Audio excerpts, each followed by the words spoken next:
ايه عشان عقليتك تفضل ثابته زي ما هي وما يحصلش اي لخبطه او اي انحراف عن المسار او اي حاجه؟ ده سؤال كبير كده. حلو قوي وكبير قوي. ده مين سأل السؤال ده؟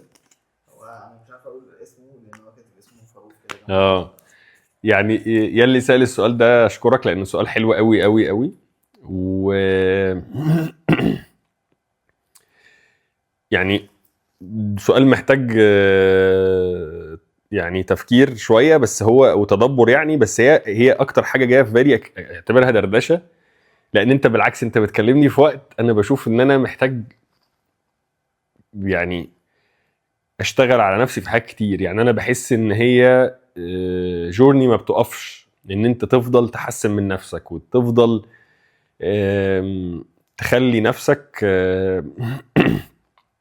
في حال افضل وخلق افضل وطريقه تفكير افضل.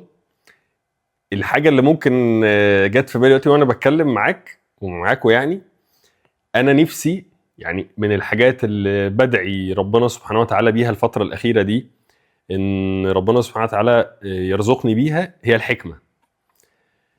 لان ربنا سبحانه وتعالى قال في كتابه الكريم ان من يؤتى الحكمه فقد اوتي خيرا كثيرا. وكنت بشوف فيديو لمصطفى حسني ان في اسباب تقدر تعملها ان شاء الله ان شاء الله ان شاء الله ربنا ييسرك ان انت ترزق بالحكمه، ان انت تستفيد من اخطائك السابقه، ان انت تتعلم حاجات جديده، ان انت تدعي بدعاء على حسب ما انا فاكر في الفيديو يعني كان بيدعي بيه سيدنا ابو بكر الصديق رضي الله عنه وارضاه.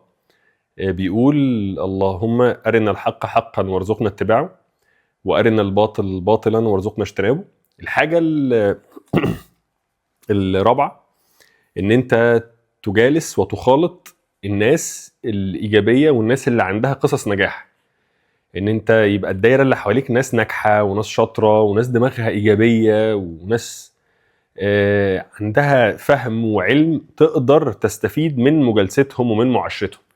دي الحاجه اللي جايه في بالي دلوقتي، ودي الحاجه اللي يا رب يا رب يا رب ربنا سبحانه وتعالى يرزقنا اياها، يرزقنا الحكمه ويجعلنا من الناس اللي عندها حكمه في تصرفاتها وفي افعالها وفي يعني اقوالها وفي استقبالها لامور الحياه، لان اقدار ربنا سبحانه وتعالى من حوالينا مكتوبه. هي الفكره في دورنا احنا ازاي نتعامل مع الاقدار دي كما يجب ان يكون. فانا بكلمك على يعني انا عمال والله بتكلم معاك اكني بحكي معاك بصوت عالي اللي جوه دماغي يعني. فانا بشوف ان من الحاجات اللي نفسي اشتغل عليها او بشتغل عليها ونفسي يا رب ربنا يوفقني فيها، ازاي في كل قدر من اقدار ربنا سبحانه وتعالى اعمل حاجتين: استقبله، يعني قرون الاستشعار والاستقبال اللي عندي تستقبله بالشكل اللي ربنا